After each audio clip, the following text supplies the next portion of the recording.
చేశారు. ఒకరోజు అయితే సంక్రాంతి పండుగ రోజు ఉదయం నేను ఎక్కడో మా బంధువుల ఊర్లో ఉన్నాను. ఆ రోజు ఉదయం ఫోన్ చేసి రాజేంద్ర రెడ్డి గారు మాట్లాడవచ్చా మీతో, నేను సాగర్కి వచ్చాను ఫ్యామిలీతో, ఇక్కడ స్థానికులు కొంతమంది వచ్చి నాతో కరెంటు సమస్య కానీ అంటే స్థానిక పరిపాలన లేదు సాగర్లో, ఎన్ఎస్పీ అండర్లో నాగార్జున సాగర్ ప్రాజెక్ట్ అండర్లో ఉంది.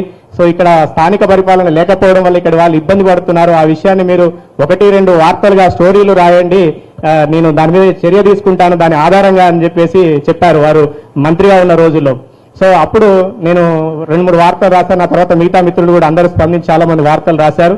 దాన్ని బేస్ చేసుకొని ఈ రోజు నాగార్జున సాగర్ ఒక గ్రామ పంచాయతీ కాదు, ఒక మున్సిపాలిటీగా అయింది, స్థానిక పరిపాలన పరిధిలోకి వచ్చింది. సో అలాంటి ఎన్నో విషయాల్లో వారు చాలా అంటే ఒక పట్టుకున్నారు అంటే ఒక పనిని పర్ఫెక్ట్ గా పూర్తి చేయడంలో వారు చాలా నిష్ణాతులు. నేనైతే వారికి వ్యక్తిగతంగా అభిమానిని సార్. Thank you so much. మీ నుంచి చాలా ఇన్స్పిరేషన్ పొందుతుంటాం.